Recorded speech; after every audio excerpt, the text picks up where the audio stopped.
Exercise 3.3 में हमारे पास question 1 है, फाइंड द अननोन। दो ऑर्डर पेयर आपस में इक्वल हैं, तो एक्स ऑर्डिनेट है वो एक्स ऑर्डिनेट के बराबर होगा, वाई ऑर्डिनेट के बराबर। ए की वैल्यू 7 और अगर माइनस बी की वैल्यू 1 है तो बी की वैल्यू -1। इस तरीके से सेकंड पार्ट में भी 2a 10 के बराबर, जिससे a की वैल्यू 5 और b प्लस 3 माइनस b के बराबर, जिससे b प्लस बी 2 भी हो जाएगा, 3 उस तरफ जाके -3, तो b की वैल्यू -3/2। इसी तरीके से हमारे पास 2a माइनस 4 8 के बराबर, जिससे 2a की वैल्यू 8 प्लस 4 12, a की वैल्यू 6। और यहाँ पे हमारे पास जो 6 जो है, अगर वो -b प्लस 1 के इक्वल ले लूँ तो b is equal to 1 minus 6। b यहाँ पे आ गया, 6 दूसरी तरफ चला गया, b की वैल्यू -5। अच्छा, यहाँ पे मुझसे गलती हुई कि 2a -10 के बराबर है, तो a की वैल्यू -10/2 -5। फोर्थ पार्ट में x प्लस 2y की वैल्यू हमारे पास 2 हो गई। अगर हम x ऑर्डिनेट को आपस में कंपेयर करें, y ऑर्डिनेट को कंपेयर करें, इसको हम इक्वेशन 1 कर देते हैं, और y -3 जो है उसकी वैल्यू 5 हो गई, इक्वेशन 2 हो गई। तो जो हमारे पास सेकेंड इक्वेशन है उससे हम y की वैल्यू निकाल सकते हैं, 5 plus 3 that is equal to 8। इसको मैं पुट कर देता हूँ 1 में, और 1 में पुट करने से x प्लस 2 और y की बजाय अगर मैं 8 पुट कर दूँ तो हमारे पास x की वैल्यू बनती है 2, 8 टाइम 2 16, दूसरी तरफ जाकर ये -16 हो जाएगा, जिससे x की वैल्यू -14। तो x की वैल्यू हमारे पास -14 और y की वैल्यू 8। फिफ्थ पार्ट के लिए 2x माइनस 5, ये हमारे पास 4 के बराबर। x ऑर्डिनेट को x ऑर्डिनेट के सामने कंपेयर किया, इक्वेशन 1। और y -3x जो है इसको हम 2 के साथ कंपेयर करते हैं, हमारी इक्वेशन 2 हो गई। अब हमारे पास y के कोएफिशिएंट दोनों में बराबर हैं, तो मैं अगर इक्वेशन 1 इक्वेशन 2 के नीचे लिखूं, पहले मैं y को लिख देता हूँ -5, उसके बाद प्लस 2x इक्वल टू 4। तो मैंने इक्वेशन 1 इक्वेशन 2 के नीचे लिख दी, सिर्फ y और 2x की पोजीशन आपस में चेंज किया, साइन चेंज नहीं किया, क्योंकि दोनों अभी भी इक्वेशन के एक ही साइड पर हैं। अब अगर मैं इन दोनों को ऐड करता हूँ तो +5 -y के साथ कट जाएगा, -3x plus 2x plus x, और 2 प्लस 4 इसकी वैल्यू हमारे पास 6 आ जाएगी, लिहाजा x की वैल्यू 6। और ये वाली अगर हम इक्वेशन ये x की वैल्यू में किसी इक्वेशन में पुट कर दूँ, पुट इन 1, तो 1 में पुट करने से ये बनेगा 2 इंटू x की बजाय 6 minus y is equal to 4।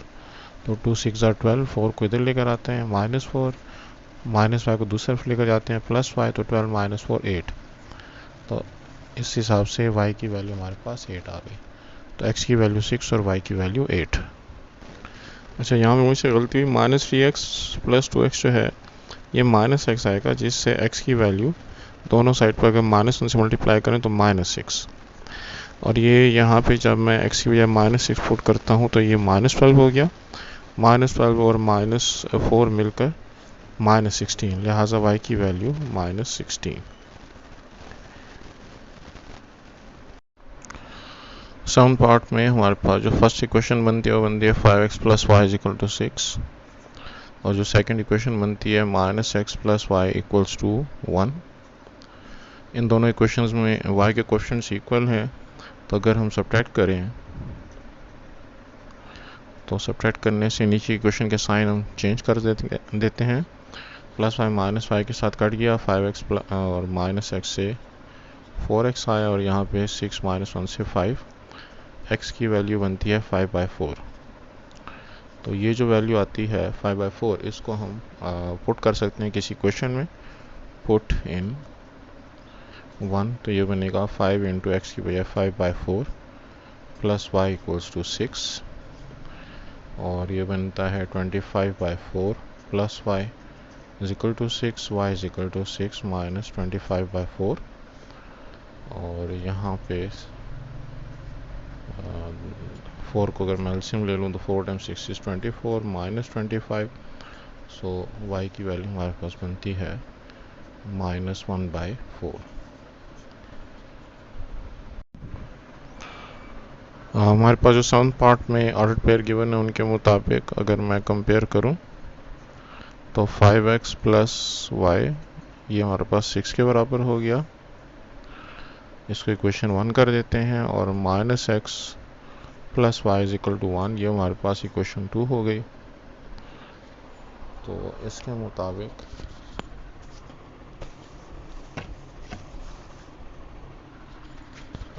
अगर मैं सब्ट्रैक्शन करूं तो सब्ट्रैक्ट में हमें साइन चेंज करने पड़ेंगे। ये हमारे पास माइनस से प्लस हो जाएगा, ये प्लस से माइनस और ये भी प्लस से माइनस।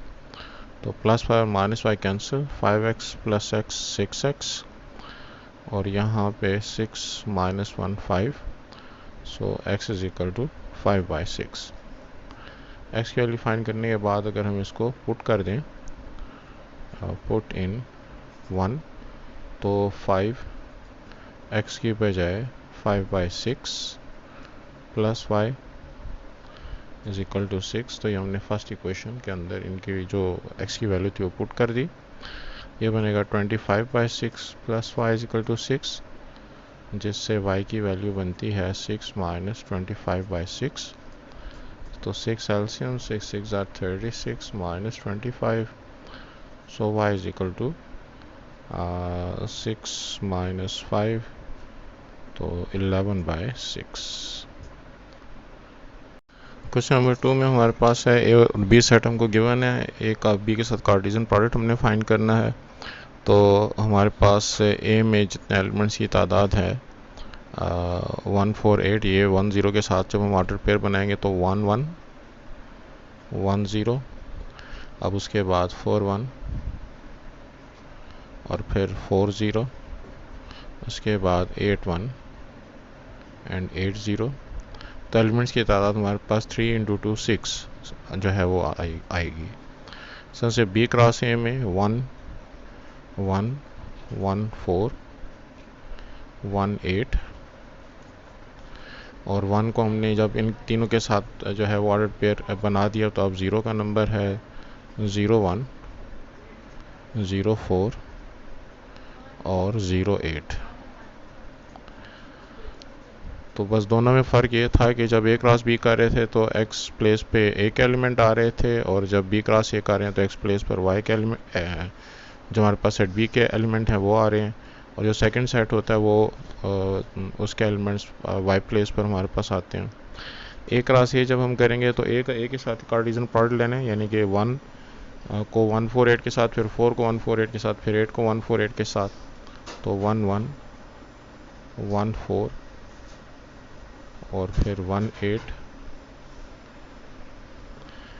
यानी कि 1 को हमने 148 के साथ लिया, अब 4 को 148 के साथ लेंगे तो 4 1 4 4 4 8 एंड फाइनली 8 1 8 4 और 8 8। तो 3 × 3 इज़ 9, हमारे पास 9 एलिमेंट्स की तादाद आनी चाहिए थी जो कि आई। अब बी क्रॉस बी करना है तो 2 × 2 4, हमारे पास 4 एलिमेंट्स आएंगे, पहले 1 का 1 0 के साथ, फिर 0 का 1 0 के साथ, तो 1 1 1 0 और उसके बाद 0 1 और 0 0। तो इस तरीके से हम कोई से दो सेट्स का कार्टेशियन प्रोडक्ट जो है वो according to the given sets find कर सकते हैं। क्वेश्चन 3 में भी हमको दो सेट गिवन है और E cross F cross E और E cross E F cross F वगैरह मालूम करवाया जा रहा है। तो इसमें मैं अगर ई क्रॉस एफ ही कर लूँ तो बाकी जो आंसर्स आप लोग उस तरीके से निकाल सकते हैं।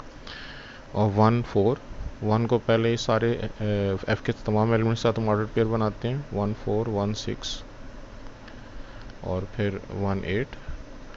अब 3 को सारे एलिमेंट्स के साथ तो 3 4 3 6 एंड 3 8। इसी तरीके से अगर हम एफ ई करना चाहेंगे तो फिर 4 1 4 3 6 1 6 3 और फिर 8 को इनके साथ तो 8 1 और 8 3। इस तरीके से जब मैं ई क्रॉस ई करना चाहूँगा तो 1 3 को अपने ही साथ 1 1 1 3 3 1 3 3। एफ क्रॉस एफ में हमें 9 एलिमेंट्स जो है वो 9 ऑर्डर पेयर बनाएंगे। पहले 4 का 4 6 8 के साथ, फिर 6 का 4 6 8 के साथ, फिर 8 का 4 6 8 के साथ। तो 4 4 4 6 4 8, इसी तरीके से 6 4 6 6 6 8, फिर 8 4 8 6 एंड 8 8। क्वेश्चन नंबर 4 में हमारे पास एल क्रॉस एम उनको गिवन है और एल और एम को हमने सेपरेटली मालूम करना है। तो जब हम एल क्रॉस एम उनको गिवन हो तो ये जो एक्स प्लेसेस होती हैं इन पर हमारे पास एल होगा, एल के एलिमेंट्स होंगे, और वाई प्लेसेस वाई ऑर्डिनेट्स पे हमारे पास एम के एलिमेंट्स होंगे। सो 0 जो है वो यहाँ पे 3 दफ़ा आ रहा है, लेकिन हम उसको सेट में रिपीट नहीं कर सकते। फिर 1 हमारे पास 3 दफ़ा आ रहा है, उसको भी हम एक ही दफ़ा लिखेंगे। तो हमारे पास 0 और 1 वो वैल्यूज़ हैं जो कि एक्स पे आ रही हैं। तो एल जो है वो 0 1 हो गया, और एम जो है वाई प्लेसेस पर जो एलिमेंट्स हैं उनको हम लिखेंगे। तो वाई प्लेस पे हमारे पास 2 है, 3 है और 4 है, और उनको हम जो है वो रिपीट नहीं कर सकते सेट में एलिमेंट्स को। तो 2 3 4 जो हमारे एम के एलिमेंट्स हो गए। एक्स प्लेस से मुराद कॉमा से पहले जो वैल्यू होती हैं, तो ये हमारे पास एक्स वैल्यूज़ थी जिनको हमने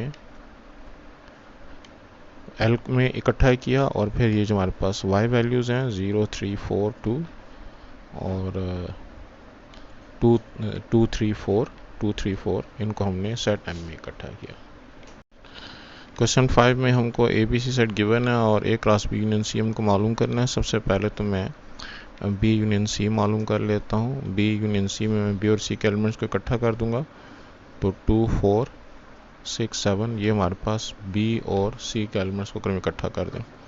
और जब मैं ए को इसके साथ क्रॉस मल्टीप्लाई करता हूँ, कार्टेशियन प्रोडक्ट फाइंड करता हूँ, तो बी यूनियन सी, तो पहले तो मुझे चाहिए कि मैं दोनों सेट्स को तरतीब से लिख लूँ ताकि गलती ना हो मुझसे। 1 3 5, और इसका क्रॉस प्रोडक्ट मैंने लेना है 2 4, इसका कार्टेशियन प्रोडक्ट मैंने लेना है 2 4 6 7 के साथ। अब इसमें मेरे पास 3 एलिमेंट्स हैं और यहाँ पे मेरे पास 4 एलिमेंट्स हैं, तो 3 टाइम 4 इज 12, 12 एलिमेंट्स मेरे पास आंसर में आएंगे। यानी कि 1 को 2 के साथ, 1 को 4 के साथ, 1 को 6 के साथ, 1 को 7 के साथ। इसी तरीके से फिर 3 को 2 के साथ, 3 को 4 के साथ, 3 को 6 के साथ और 3 को 7 के साथ। और उसके बाद जो है वो 5 को 2 के साथ, 5 को 4 के साथ और 5 को 6 के साथ और 5 को 7 के साथ। तो इस तरीके से जो है वो अपने 12 ऑर्डर पेयर जो है वो कंप्लीट करूँगा। तो पहले 1 को इन सब के साथ, फिर 3 को इन चारों के साथ, फिर 5 को इन चारों के साथ। मेरे पास 12, 3 इंटू 4 12 ऑर्डर पेयर जो कंप्लीट होने चाहिए।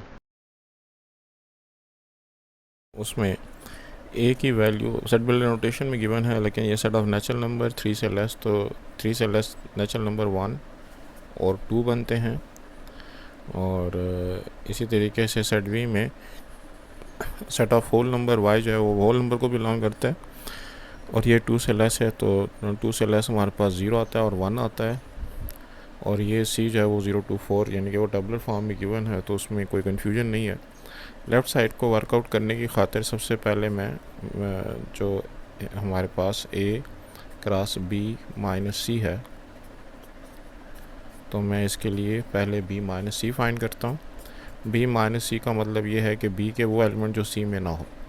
तो b का एलिमेंट 0 जो है वो यहाँ पे नहीं है, लिहाजा मैं 0 को लिख लूँगा। सॉरी, b माइनस सी का मतलब ये है कि b के वो एलिमेंट जो c में ना हो, तो c 0 to 4 है, 0 यहाँ पर है, नहीं लिख सकते। अलबत्ता 1 को मैं लिखूँगा क्योंकि 1 b में है और c में नहीं है। तो पहले सेट के एलिमेंट्स लिखते हैं जो दूसरे सेट में ना हो। अब b माइनस सी का हमने a के साथ कार्टीजन प्रोडक्ट करना है, तो a Cartesian product b minus C, इनको पहले मैं जो है तरतीब से लिख लेता हूँ। a में हमारे पास 1 2 है और इसको हमने 1 के साथ कार्टीजन प्रोडक्ट करना है, तो 1 1 और उसके बाद 2 1, ये दो एलिमेंट्स जो हैं वो हमारे सेट के अंदर आएंगे। इसी तरीके से अब अगर मैं राइट हैंड साइड को वर्कआउट करूं तो राइट हैंड साइड में पहले तो मैं a क्रॉस b कर लेता हूं। a क्रॉस b मेरे पास आएगा 1 0 और 1 1 और उसके बाद 2 0 और 2 1। ये करने के बाद में हमारे पास a क्रॉस c है, तो जब a क्रॉस c करता हूँ तो ये मेरे पास सेट a है, ये मेरे पास सेट c है। 1 0 1 2 1 4, उसके बाद 2 0 2 2 और 2 4। अब चूँकि मुझे a क्रॉस b के वो एलिमेंट लिखने हैं जो कि a क्रॉस c में नहीं है, तो 1 0 यहाँ पे भी है, यहाँ पे भी है, कॉमन है, इसको हम नहीं लिखेंगे। 1 1 चूँकि हमारे पास यहाँ पर है और a क्रॉस c में नहीं है, तो मैं इसको लिखूँगा। इसी तरीके से 2 0 यहाँ पे भी है, यहाँ पे भी है, कॉमन है, नहीं लिखूँगा। 2 1 जो है वो यहाँ पर है और यहाँ पे नहीं है, तो मैं इसको भी लिखूँगा। तो मैंने यहाँ पे पहला सेट जो कि a क्रॉस b है उसके वो एलिमेंट्स लिखने हैं जो a क्रॉस c में ना हो, तो वो मेरे पास सिर्फ 1 क्रॉस 1 और 2 क्रॉस 1 है, 1 कमा 1 और 2 कमा 1 है। तो हम देख सकते हैं कि जो लेफ़्ट हैंड साइड का आंसर आया था हमारे पास, वही हमारी राइट हैंड साइड का आंसर आया है। तो therefore left hand side is equal to right hand side. Question number 8 में हमारे पास जो सेट x के एलिमेंट्स हैं वो हैं x is member of whole number और x जो है वो 2 से लेस या इक्वल है, तो 0 1 और 2 हमारे पास बनता है। और y में जो सेट के एलिमेंट हैं वो डबल फॉर्म में गिवन है, तो x क्रॉस y को अगर हम फिगर के ज़रिए से शो करना चाहते हैं तो x में हमारे पास -1 -2 -3 और y में हमारे पास 0 1 और 2। तो -1 को जब हम x क्रॉस y करेंगे तो -1 0 के साथ, -1 1 के साथ, -1 2 के साथ, फिर इसी तरह 2 को 0 के साथ, 2 को 1 के साथ, 2 को 2 के साथ। लेकिन खैर ये अगर डिफरेंट कलर की पेंसिल से किया जाए तो ज़्यादा बेहतर है। -3 को फिर 0 के साथ, -3 को 1 के साथ और -3 को 2 के साथ। तो इस तरीके से जो है वो x क्रॉस y या y क्रॉस x वगैरह को किया जा सकता है।